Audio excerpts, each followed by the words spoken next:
Hi everyone and welcome to Colour Blast Australia's YouTube channel. My name is Cindy Porter and I am the product educator for Colour Blast. Today I'm super excited to be demonstrating for you the rudimentary care and use of our fabulous Colour Blast pastes. These pastes are available in 20 different colours currently, and we are expanding that colour range throughout 2019. Can't wait to get started, so let's get going. Hi, welcome to the desk. Colour Blast pastes are an acrylic based product, and as such will over time dry out if left or if not stored correctly. Just like any other acrylic product, any other acrylic paint on the market, they do have a lifespan. Some lifespans are much shorter than others. To get the most out of your Colour Blast paste, we recommend that you keep this inner seal once you get the product. Don't just rip it off. Peel it back to use and then put it back down and put the lid back on. Making sure that you keep the rim of your jar nice and clean so that this will go back down tight and the lid will screw on fully. That's the way you're going to get the best and longest lifespan out of your paste. Also, keep it closed every time you're not using it. Don't do what I'm doing now and leaving the jar open while I'm talking to you. Just for example, okay? The better you store your product, the longer lifespan it's going to have. Okay, on to some simple basic demonstration of use. Let me just put my sleeves on. I wear my sleeves not only to protect the sleeves of my clothes, but also in particular to protect my bracelets which dangle. And from experience I can tell you, you don't want to get paste into your bangles or any of your other jewelry like that. Okay, so I'm going to demonstrate the basic use of paste, which tends to be everybody's go-to, which is to apply it through a stencil. This is the lovely stencil by Michelle Grant that was released in January 2019. And I'm going to use this top quote here, "With brave wings she flies." I'm just going to put that down onto our page, open our paste, peel back. I like to use a palette knife. They come in many different shapes and sizes. This is my personal preference, broad, flat, bent knife with a rounded tip. You apply paste out of the jar to the back of your palette knife when it's a bent knife, because you are going to spread like butter.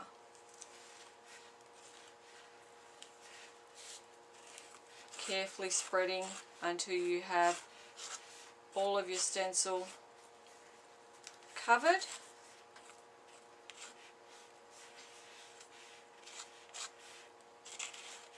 I like to scrape off the excess very gently, put that back in my jar. Let's not waste any of this beautiful paste.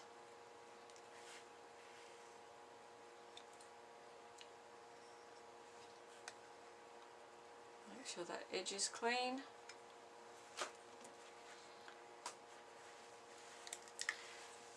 So that my lid will seal on tightly and my paste will stay great for the next time. Palette knives you can just wipe off with a baby wipe or a bit of paper towel. Gently remove your stencil for a gorgeous finish. Look how beautiful that looks. Okay, at the moment you'll notice the paste looks quite matte, but as it starts to dry it is going to bring on a gorgeous shine. Cleaning your stencils is very simple. I like to just dunk mine into a bucket of water while I'm working so that it doesn't completely dry. It's a good habit to get into. Some pastes and products out there on the market, if they dry on your stencil, that's it. They're there permanently and you will not get them off ever. Colour Blast is a lot more forgiving than that, so If you don't get it into water to wash quick enough, you don't have to stress. You just need to put it into a container and let it soak, and the paste will start to lift off for you. So there's no stress ever using your Colour Blast paste with your stencils. So I can leave that to wash till later. Okay. If you're new to stenciling and mixed media and you're a little bit timid and a bit scared about paste going underneath your stencil, or you're moving the stencil slightly and smudging it, all the things that you worry about when you're new to it and you haven't had a go, I would recommend that you try one of the more mixed media type stencils, such as this one here, where the pattern is completely random and rugged looking, I suppose is the best way I can describe it. This is another stencil released by Michelle Grant in January of 2019. This will allow you, if you do accidentally move your stencil or paste goes underneath it because you've wiped it too hard or something like that while you're learning how to do it, this being such a random pattern, you're not going to notice it. You're going to get away with it. It's going to save you bacon, basically. You're not going to destroy anything by using it. It's going to let you get away with anything at all. I'm going to put this on a bit of an angle here. I'm going to grab some Apple of My Eye. That paste that I used, the first one, that was called Punch. This one is Apple of My Eye, another of my favourites. Quite love this green. Just let me peel this back slightly. As you will see that I do not have a lot left in the jar already. And like I said, you can use any sort of thing other than a palette knife, such as an old gift card or a craft scraper or the silicone tools. I'm going to use a gift card this time. Just got to get a bit of paste out of the jar, press that back down, and apply.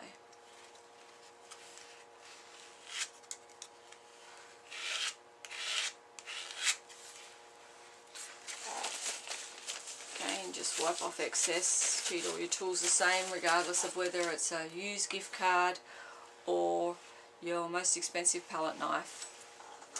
And there you go. Isn't that gorgeous pattern? Just stunning. Love it. Okay, we're going to put this lid on this paste properly so that it keeps it nice and fresh. With the pastes, you can let them dry naturally, which is what I'm going to do for that Brave Wings one. And for this mixed media pattern one, I am going to speed up the drying and use a heat tool. Now our pastes will bubble up with heat, and that gives you lots of extra texture. I personally love it. Some people hate it, so it just depends on your personal preference. I love what it does for the paste, but here goes, and I'll give you a look.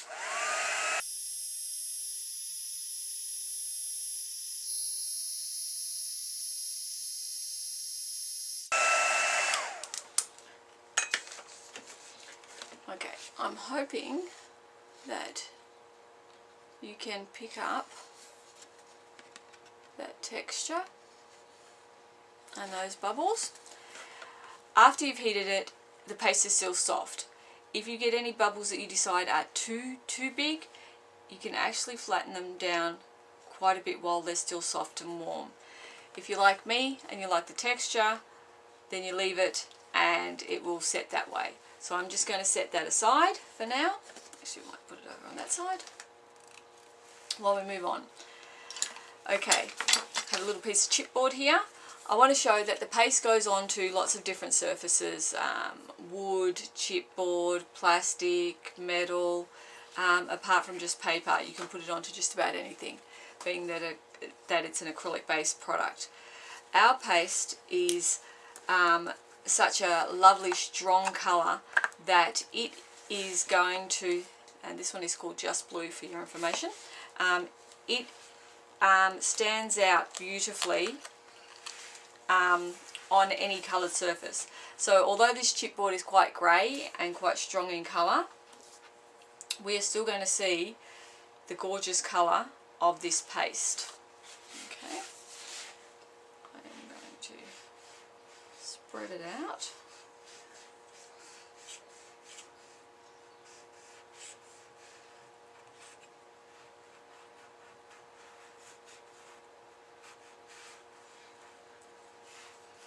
Maybe just make it a little bit thicker for what I want to do.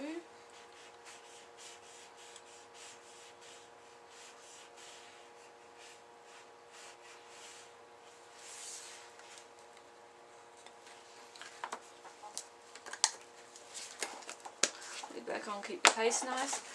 Now, when you put paste down in a lump like this, there are these really cool tools out there on the market. These ones are from Catalyst, with all these different shapes, okay, which you can scrape through your paste to make marks and texture marks and everything. There are so many different brands and kinds on the market, it's not funny. But they all do the same job. Okay, this is one of my favourites, this little one from Catalyst.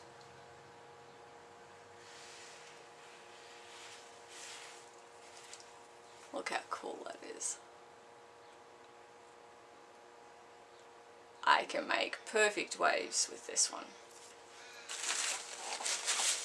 So we'll let that dry naturally so that you can see how great that colour comes up on that chipboard once it's dry.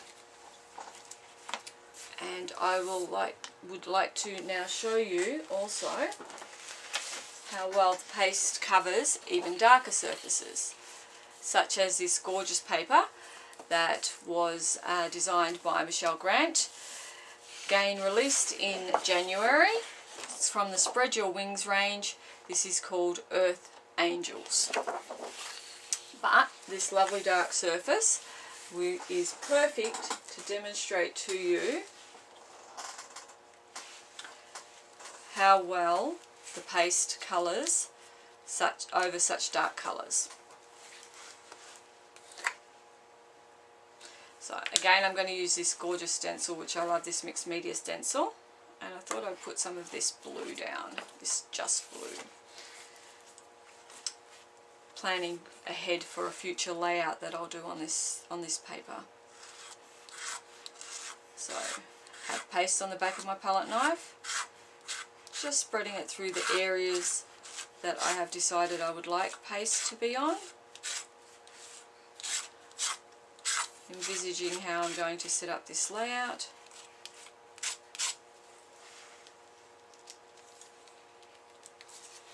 And look at how well that stands out, isn't that gorgeous?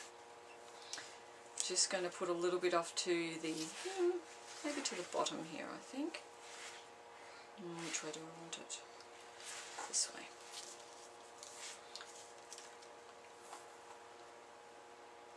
Just get a little bit more paste on my palette knife. Keep that sealed down.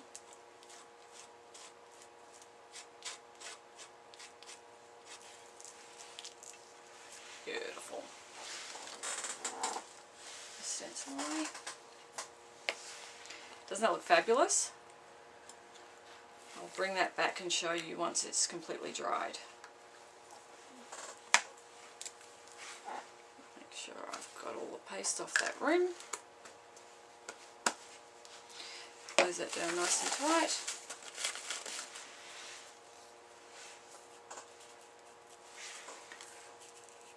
And we'll wait for those to dry. So we're back and our pieces have dried. Check out that, isn't it stunning? Here's another one that I had created. This one I've used sienna And again with that gorgeous January, goodness gracious, tongue-tied, January release stencil by Michelle Grant. Here's the stencil done in the blush. How cool is that? Dried on the chipboard. Look at the colour and sheen. Here's the one that we force dried with the heat gun. Can you see that texture? The extra texture with the bubbles. Hope it's picking up okay in the camera. Here's another one that I force dried, just so that you could maybe see some more texture on that, hopefully. And just another sample testing out that stencil that I had lying around that's dried in the apple of my eye colour. Cool, huh? So, like I said, actually not like I said. So, the pastes, because of their shine and their gloss, have a lot of tack to them, even once they're completely dry. So, they tend to be a bit, can you hear that? A bit sticky and can stick together and can stick to other pages. Like, the best way to deal with that is to apply a wax medium over them. There are heaps available out there, different brands. Dorland's wax medium is a really good one. You literally just take a little bit of the wax and rub it all over the surface of your paste. It's clear, you can't see it, it doesn't affect anything. See? This is a perfect way to finish off your piece if it's a little tacky.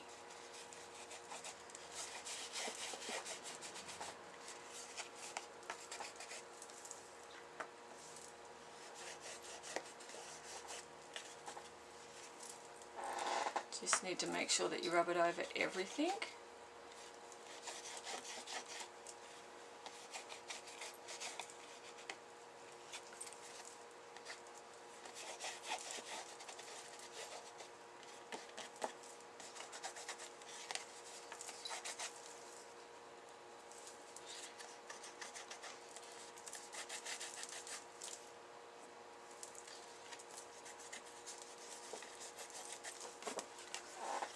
Okay. And now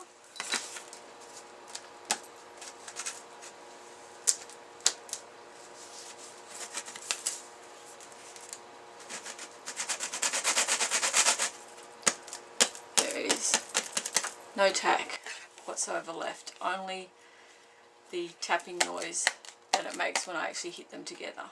There's no pulling apart, there's no separating, pulling. So in your journal books or scrapbook layouts or anything like that where you are concerned that having a little bit of tack might cause issues, like your journal pages, your art journal pages sticking together or anything of the like, grab yourself some wax, rub it over the paste, and you will have no further dramas whatsoever. Okay, so that's it for the basics on our colour pastes. If you have any questions, don't hesitate to contact me on Facebook or on YouTube or anywhere else, and I will attempt to answer them. Hope you found this useful. Thanks very much for joining me. Till next time, bye for now.